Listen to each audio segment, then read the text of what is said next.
সপ্তদশ।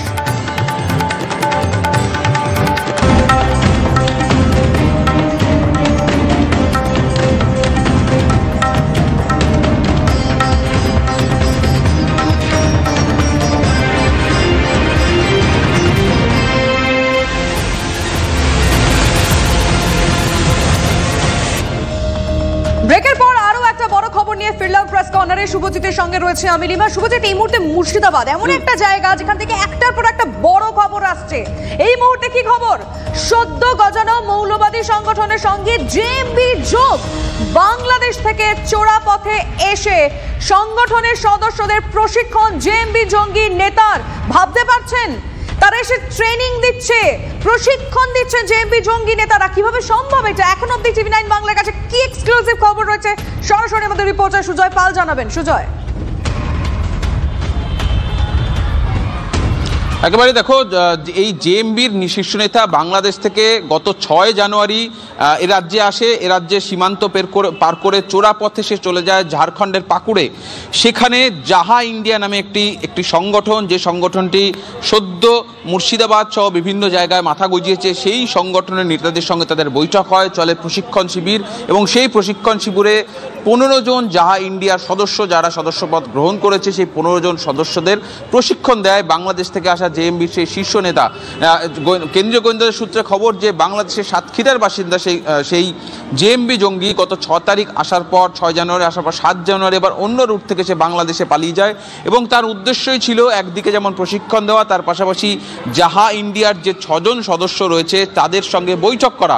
এই 6 জন সদস্যদের মধ্যে 5 জন মুর্শিদাবাদের বাসিন্দা এবং তাদের মধ্যে একজন মিডলম্যান রয়েছে, যে জাহা ইন্ডিয়া, তার পাশাপাশি জেএমবি এবং আহাব, এই 3টি সংস্থার মধ্যে সংযোগ স্থাপনের কাজ করে।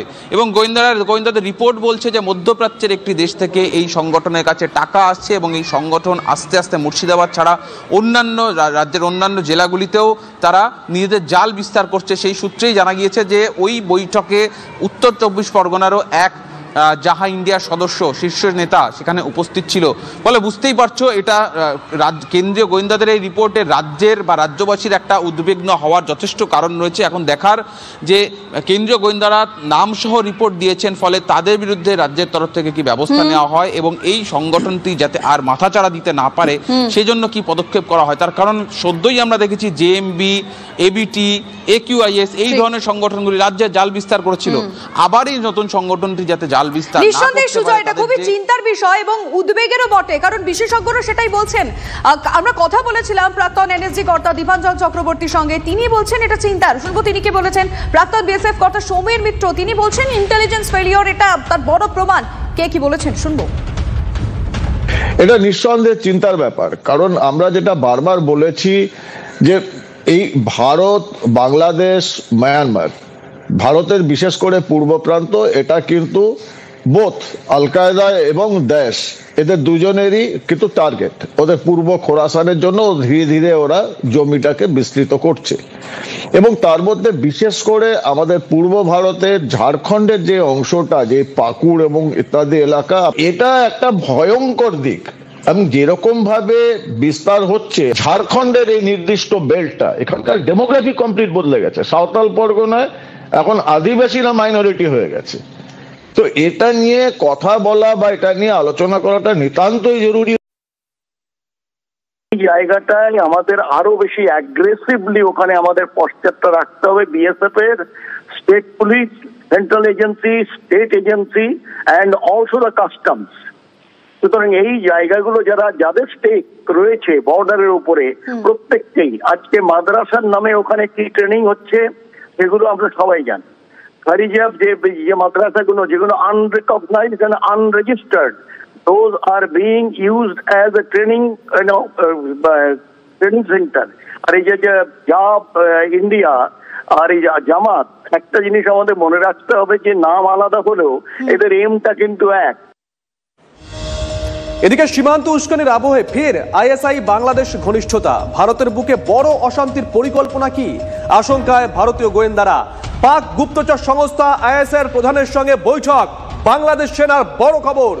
সিজার আমাদের সঙ্গে রয়েছেন নিউজ রুম থেকে আমাদের সহকর্মী। সিজার, ধারাবাহিকভাবে সীমান্তে বিজিবির উস্কানি, বাংলাদেশের জঙ্গি লঞ্চিং প্যাডের অনুকরণে ওপার বাংলাতে সেনাদের বাংকার তৈরি করা এবং তারপর আইএসআইয়ের সঙ্গে বাংলাদেশ সেনার ঘনিষ্ঠতা, এগুলো কি একই সূত্রে বাঁধা?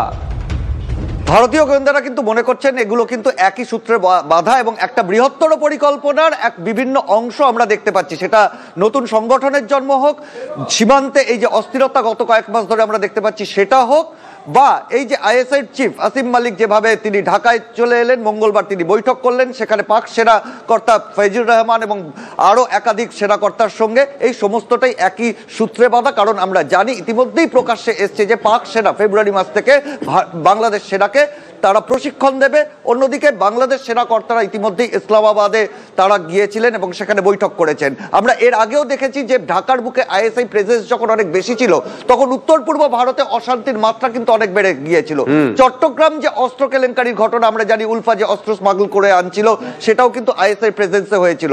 অর্থাৎ আইএসআই ফুটপ্রিন্ট যত বাড়বে ঢাকার বুকে তত পূর্ব ভারতে অস্থিরতা বাড়তে পারে, এই আশঙ্কাটা তৈরি হচ্ছে। এবং সেটা যে একটা বৃহত্তর পরিকল্পনা আইএসআই এবং তারই বিভিন্ন অংশ হিসেবে এই ধরনের সংগঠনকে একদিকে মদত দেওয়া হচ্ছে, ভারতের ভেতরে মৌলবাদী সংগঠনগুলোকে মদত দেওয়া, সীমান্ত ওপার থেকে লজিস্টিক সাপ্লাই দেওয়া এবং সামগ্রিকভাবে আইএসআই ফান্ডিং, সেইটা মিলে এই বৃহত্তর পরিকল্পনা শেষ কোথায় সেটা অঙ্কুরে বিনষ্ট করা যায় কিনা সেই চেষ্টাই করছেন গোয়েন্দারা। সঙ্গে থাকো সিজার। এই বৈঠক ভারতের জন্য খুব একটা ভালো ইঙ্গিত দিচ্ছে না, এমনটাই মন্তব্য করেছেন অবসরপ্রাপ্ত বায়ুসেনা কর্তা আর কে দাস। আইএসআই এর যে প্রধানের সাথে বাংলাদেশের যে সেনাকর্তাদের কথাবার্তা, এটা ভারতের জন্য কিন্তু খুব একটা ভালো ইঙ্গিত দিচ্ছে না। কেন কি একদিকে বাংলাদেশ রয়েছে, আরেকদিকে এখন পাকিস্তান, আর ভারতকে ওরা চিহ্নিত করে নিয়েছে বিভিন্ন রকমের ভারত বিরোধী কার্যকলাপ করার জন্য। এখন যে দুদিক দিয়ে যেটা চলবে সেটা কিন্তু ভবিষ্যতে ভারতের যেরকম একটা ভালো না, তার জন্য আমাদের আরো বেশি সচেতন হতে হবে এবং স্টেট অ্যাডমিনিস্ট্রেশনকে, সেন্ট্রাল গভর্নমেন্ট এজেন্সিস তো রয়েছেই, কিন্তু আমাদের স্টেট অ্যাডমিনিস্ট্রেশনকে আরো বেশি সক্রিয় হতে হবে। একটা বড় সিদ্ধান্ত নেওয়া হয়েছে, সেই ডিটেলটা দেবো আপনাদের। সীমান্তের 150 গজে কৃষক ছাড়া কেউ ঢুকতে পারবেন না। সীমান্তে বাংলাদেশের উস্কানির মধ্যেই বিএসএফ বিজিবির বৈঠকে এমনটাই ডিসিশন নেওয়া হয়েছে। সীমান্তে অপপ্রচার ও গুজব ঠেকাতে বৈঠকে আলোচনা হয়েছে, এমনটাই সূত্রের খবর। অবৈধ অনুপ্রবেশ ও মাদক চোরাচালান ঠেকাতে পদক্ষেপের সিদ্ধান্ত নেওয়া হয়েছে।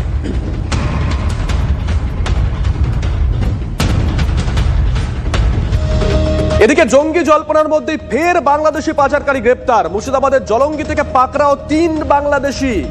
কোথা থেকে পাকড়াও করা হয়েছে, কি পরিচয়, কি উদ্দেশ্যে এদেশে আসা? কৌশিক আমাদের সঙ্গে রয়েছেন, আমাদের সহকর্মী কৌশিক। দেখো, যে 3জন বাংলাদেশি গ্রেপ্তার হয়েছে তাদের বাড়ি কিন্তু বাংলাদেশের কুষ্টিয়া জেলা এলাকায়। গতকাল জলঙ্গির যে সাগরপাড়া যে সরকারপাড়া বিধুপাড়া এলাকা রয়েছে সেই এলাকায় ঘোরাফেরা করছিল। তবে তাদের কাছে গাঁজা এবং ফেনসিডিল উদ্ধার হয়েছে, তবে সেটা সামান্য নগণ্য পরিমাণ। এখানে কিন্তু ভাবাচ্ছে পুলিশ প্রশাসনকে, কারণ তারা কোন উদ্দেশ্যে এসেছিল, তাদেরকে বিভ্রান্ত করার চেষ্টা নাকি অন্য কোন উদ্দেশ্য। যে সময় ঘোরাঘুরি করছিল তাদেরকে আটক করে জিজ্ঞাসাবাদ করে তল্লাশি করতে এই জিনিসগুলি উদ্ধার হয়েছে। তবে যে একের পর এক বাংলাদেশি গ্রেপ্তার হচ্ছে মুর্শিদাবাদ জেলায়, সে নিয়ে কিন্তু জেলায় যে নিরাপত্তা সেই নিয়েও প্রশ্ন উঠছে এবং পাশাপাশি যে সীমান্তে এই যে নজরদারি, সেই নজরদারি পেরিয়ে যে বাংলাদেশে একের পর এক মানে গ্রেপ্তার হচ্ছে, অর্থাৎ যে এপারে চলে আসছে তারা, সেখানে কিন্তু বিভিন্ন জায়গায় প্রশ্ন উঠছে এবং পাশাপাশি এই 3 বাংলাদেশি কাজ আদালতে তোলা হয়েছে, তারা পুলিশ হেফাজতে নেবে। আদৌ কি তাদের পাচারের উদ্দেশ্য ছিল না নজর থাকবে, নজর রাখুন নাশকতার সাথে বা যোগ। কিন্তু এই মুহূর্তে আমাদের নজর রাখতে হচ্ছে কালচিনিতে, সেখানে বক্তব্য রাখছে